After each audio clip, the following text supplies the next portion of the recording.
Heretical Last Boss, an otome style isekai anime that did pretty good for its first episode. I'm not gonna lie to you.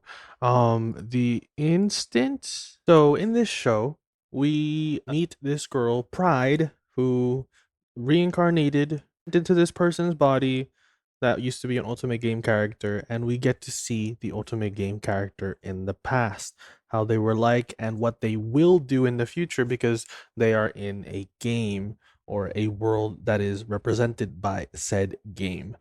The little nuances and the tiny little details they have in the show is pretty cool. If you look right here on these characters, on these maids specifically, they have bags in their eyes. They look tired, they look stressed. From the episode, we can figure out that the reason why they're tired, they're stressed, is her. Well, not her specifically, but her previously. They then say stuff like, please don't have us murdered, please don't have us killed, give us a second chance, meaning that this girl has threatened their lives not just once, but multiple times to the point that they have a fear of God into each of them, all the maids and the butlers.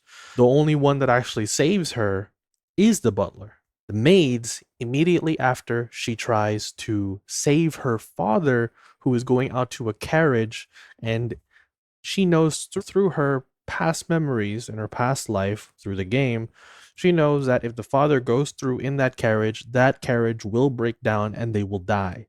Specifically, the father will die. So she goes to the edge of the window and tells the father, hey, you're going to die. Don't go on that carriage. Wind blows. She nearly falls and is saved by the butler to the right, as you can see over here, kneeling on his right foot.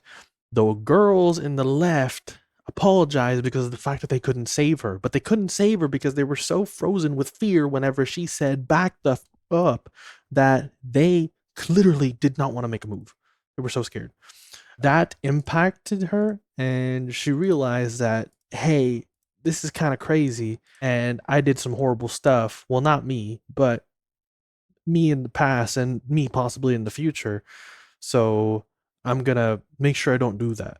We meet brother Stale, right? The brother, we find out that this character was actually put into a slavery contract by her. Not again, not her, the video game character version of her.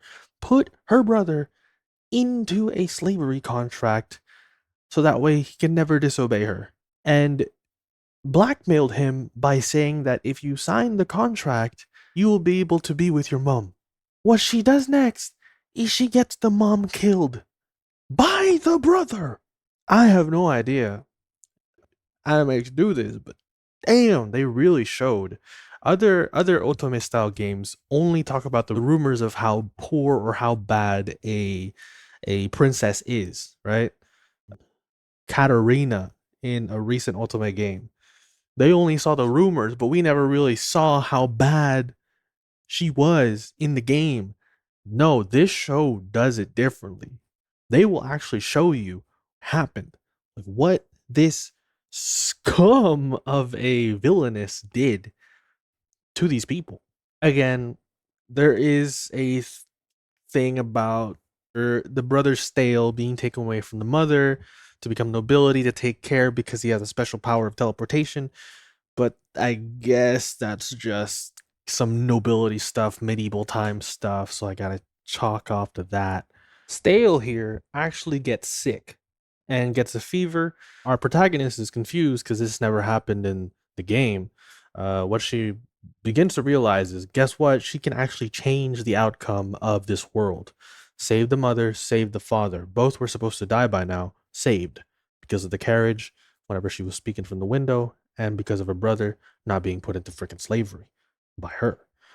Because of her ability to actually change stuff, she still feels bad. This is kind of a weird concept to explain, but the fact that she is so nice and endearing to her brother actually caused the brother to work hard, too hard for her, in fact, and trying to catch up and be a true noble instead of trying to kill her in the video game version. He is now working his butt off to protect her. during this whole thing, he gets a fever, she feels bad for it. In my point of view, in comparison to what she did previously, this is definitely not a problem. But she's very empathetic and a far cry from her previous video game counterpart, so I can understand why she still feels a little bit guilty about changing things. And the maids and stuff, she's always going to feel a little bit of disheartening because of the fact that she knows what she did to those maids, butlers, putting the fear of God into them, and you can never take that back. So, and yeah, that's mainly my thoughts on the anime itself.